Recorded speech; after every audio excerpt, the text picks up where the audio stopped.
दिल्ली के sub inspector Manoj Tomar ने नमाज पढ़ते समय एक दो लोगों को धक्का दे दिया पीछे से। अब उस पर बवाल मचा हुआ है। कुछ लोग मनोज तोमर के समर्थन में ट्वीट कर रहे हैं, वीडियो शेयर कर रहे हैं। कुछ लोग मनोज तोमर के विरोध में ट्वीट कर रहे हैं, वीडियो शेयर कर रहे हैं। कुछ लोग सेकुलरिज्म के खिलाफ खतरा बता रहे हैं, कुछ लोग दूसरी बात कर रहे हैं। लेकिन इस समस्या का मूल कारण क्या है, अस्थायी समाधान क्या है, इस पर कोई नहीं बोल रहा है। मैं बार बार कहता हूं, तू मैं करने, आरोप प्रत्यारोप करने, नूरा कुश्ती करने, बतौलेबाजी करने, सड़क पे हंगामा करने, कैंडल मार्च करने से कोई फायदा नहीं होगा। समस्या ज्यों की त्यों है, और बल्कि मैं तो कह रहा हूं बढ़ रही है। पर डे समस्या बढ़ती चली जा रही है। पहली बात तो सड़क पे नमाज क्यों होनी चाहिए? अगर शुक्रवार को सड़क पे नमाज हो सकती है, फिर तो शनिवार को उसी सड़क पे सुंदरकांड शुरू हो सकता है। फिर अगले दिन संडे को भी वहां पे पूजा शुरू हो सकती है।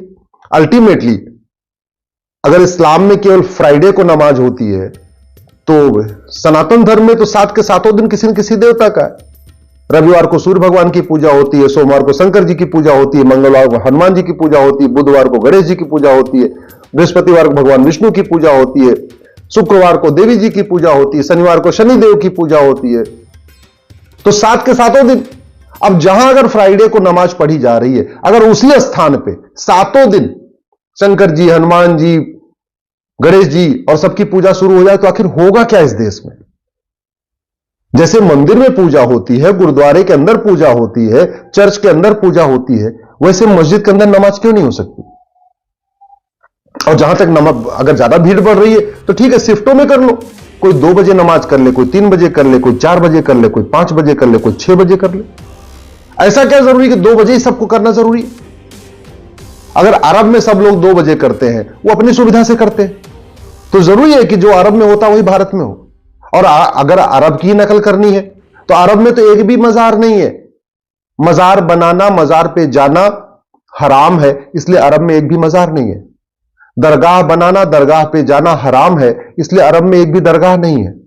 पक्का कब्रिस्तान बनाना और पक्के कब्रिस्तान पे जाना हराम है, इसलिए अरब में एक भी पक्का कब्रिस्तान नहीं है। तो अगर अरब की नकल करनी है, तो एक काम करो, सारे मजार तोड़ो, सारी दरगाह तोड़ो, सारे पक्का कब्रिस्तान खत्म करो। अरब में तो जो कब्रिस्तान होता है, कच्चा होता है, उसको रिसाइकिल कर देते हैं। हर 15 साल 20 साल के बाद उसकी पूरी तरीके से खुदाई करके, वहां रिसाइकिल करके, और उसी एक के ऊपर एक दफनाते जाते हैं। तो अगर अरब की नकल करनी है, तो भैया फिर तरीका यह है कि काम करो, यहां भी छोड़ दो, मजारे सारी तोड़ो, दरगाह सारी तोड़ो, पक्के कब्रिस्तान सारे हटाओ, और जैसे वहां आप फॉलो करते वही करो। या तो आप भारत में रहते हो तो भारत की संस्कृति को मानो, भारत की परंपरा को मानो, वसुधैव कुटुंबकम को मानो, नारीतु नारायणी को मानो, यत नारस्ति पूज्यते रमन्ते तत्र देवता को मानो, भारत के त्योहार को मानो। अब दिक्कत क्या हो रही है? आप भारत को बिल्कुल नहीं मानते, न भारत का त्योहार मनाते हैं, न भारत की विचारधारा से आप सहमत हैं, न वसुधैव कुटुंबकम को मानते हैं, न नारीतु नारायणी को मानते हैं, यत नारस्ति पूज्यते रमन्ते तत्र देवता को नहीं मानते। मानते आप अरब का है, लेकिन वो भी आधा अधूरा। अरब का बाकी चीज तो मानते हैं। अरब में जैसे नमाज होती है, जब होती है उसी समय यही करना है। अरब में जैसे त्योहार मनाते हैं, जैसे अपना रोजा तोड़ते हैं, वैसे ही करना है। अरब की अगर नकल करना है, अरब की जैसे ही टोपी पहनना, अरब के जैसे ही गमछा रखना, अरब के जैसे ही कुर्ता पैजामा पहनिए, हम आपको मना नहीं कर रहे, लेकिन फिर अरब के तरीके से सड़क पे नमाज मत पढ़िए। अरब में सड़क पे नमाज नहीं पढ़ी जाती है। आज तो मैंने बहुत लोगों से बात किया, 3-4 बातें मुझे अरब वालों ने स्पष्ट बताई। पहली बात, अरब में मजार नहीं है, अरब में दरगाह नहीं है, अरब में पक्का कब्रिस्तान नहीं है। दूसरी बात, अरब में मस्जिद के बाहर नमाज पढ़ी ही नहीं जाती। तो फिर वो फॉलो करिए। लेकिन इसका जो समाधान है, जो मैं पिछले 3-4 दिन से सोशल मीडिया पर देख रहा हूं, यह समाधान नहीं है। कैंडल मार्च कर देंगे, ये कर देंगे, वो कर देंगे, ट्विटर पर वीडियो शेयर कर देंगे, भैया ये समाधान नहीं है।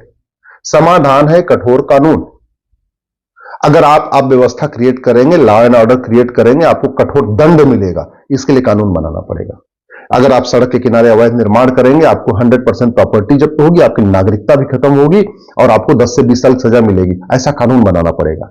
अगर आप भारत को नहीं मानेंगे, भारत की संस्कृति को नहीं मानेंगे, भारत की परंपरा को नहीं मानेंगे, भारत के त्योहार को नहीं मानेंगे, भारत के रीति रिवाज को नहीं मानेंगे, हर सब कुछ विदेशी अपनाएंगे, तो आपकी नागरिकता भी खत्म होगी, आपको 10 से 20 साल सजा भी मिलेगी। ये जो समस्या भारत में है ये चीन में क्यों नहीं है? जो समस्या भारत में है सिंगापुर में क्यों नहीं है? जो समस्या भारत में जापान में क्यों नहीं है? और जो समस्या भारत में अरब में क्यों नहीं है? सबसे बड़ी बात है अरब में क्यों नहीं है? आखिर चलो एक बार इस्लाम को मानते हैं तो अरब जैसा ही मान लो, तो अरब में भी तो ऐसे नहीं मानते, तो फिर यहां क्यों है? अगर वास्तव में हम चाहते हैं इस समस्या का अस्थायी समाधान तो हमको भारत में समान शिक्षा लागू करना पड़ेगा। 10वीं तक one nation one syllabus, one nation one curriculum, एक देश एक पाठ्यक्रम, एक देश एक किताब। बंगाल वाले बंगाली में पढ़े, गुजरात वाले गुजराती में पढ़े, महाराष्ट्र वाले मराठी में पढ़े, लेकिन समान शिक्षा लागू करना पड़ेगा। ये जो समस्या हुई है ना मनोज तोमर को आप देख रहे हैं ये हो रहा है, इसका अस्थायी समाधान चाहते हैं तो हमको विदेशी कुरीतियों को खत्म करना पड़ेगा। ये तलाके हसन, तलाके बाइन, तलाके किनाया, तहरुस, हलाला, मुताह, मिस्यार, चार शादी, ये सब बंद करना पड़ेगा और भारत की संस्कृति के अनुरूप एक समान नागरिक संहिता लागू करना पड़ेगा। अगर हम इस समस्या का स्थायी समाधान चाहते हैं तो हमको एक कठोर जनसंख्या नियंत्रण कानून बनाना पड़ेगा। जो हम दो हमारे दो मानेगा वो उसको भारत की नागरिकता मिलेगी, जो हम दो हमारे दो नहीं मानेगा उसकी नागरिकता भी खत्म होगी, 10 से 20 साल की सजा भी होगी और 100% प्रॉपर्टी जब्त होगी। तब जाके जनसंख्या नियंत्रण आराम से हो जाएगा, सब मानेंगे जैसे चीन में मानते हैं। अगर इस समस्या का स्थायी समाधान चाहते हैं तो हमको घुसपैठ नियंत्रण कानून बनाना पड़ेगा।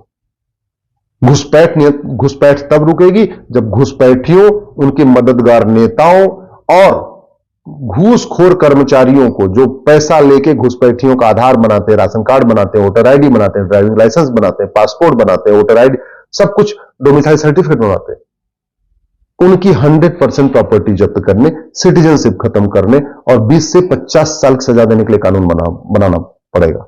जब तक घूसखोरी नहीं रुकेगी ना तब तक घुसपैठ रुक ही नहीं सकती। घुसपैठी वहां बॉर्डर पे 2000 रुपए देके आते हैं, अंदर आते हैं, 2000 में राशन कार्ड, 2000 में बर्थ सर्टिफिकेट, 2000 में डोमिसाइल सर्टिफिकेट, 3-4 हजार रुपए में ड्राइविंग लाइसेंस, 10,000 रुपए में पासपोर्ट, सब बनवा लेते हैं पैसा दे देके। तो जब तक भ्रष्टाचार नहीं रुकेगा तब तक घुसपैठ नहीं रुकेगी।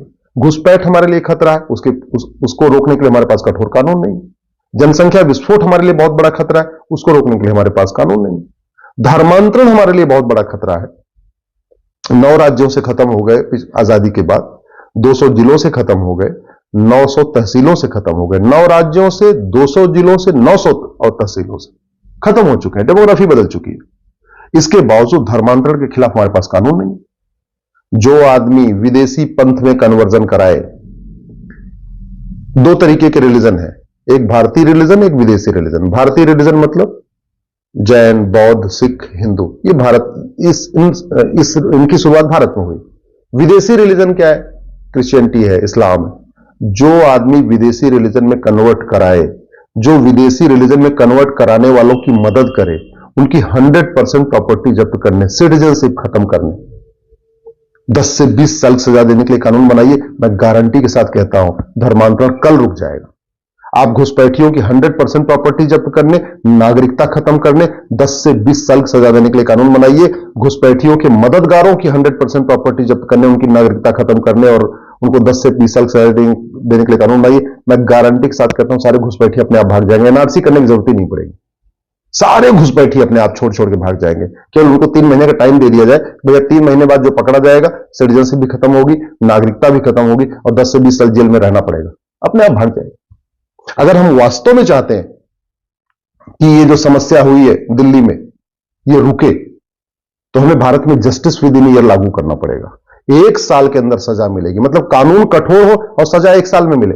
वो तभी हो सकता है जब भारत में ये जो घटिया कानूनों का मकड़जाल चल रहा है ना, 50 कानूनों का मकड़जाल, घूसखोरी का अलग कानून, जमाखोरी का अलग कानून, मिलावटखोरी का अलग कानून, कालाबाजारी का अलग कानून, नशा तस्करी का अलग कानून, मानव तस्करी का अलग कानून, सोना तस्करी का अलग कानून, आतंकवाद का अलग कानून, उग्रवाद का अलग कानून, कट्टरवाद अलग कानून, जिहाद अलग कानून, मजहबी उन्माद, ये घटिया कानून फेंकना पड़ेगा उठा उठा के। हमको अमेरिका के फेडरल पिनल कोड जैसा 1 नेशन 1 पिनल कोड बनाना पड़ेगा, 1 नेशन 1 पुलिस कोड बनाना पड़ेगा, जुडिशियल चार्टर लागू करना पड़ेगा, पुलिस चार्टर लागू करना पड़ेगा।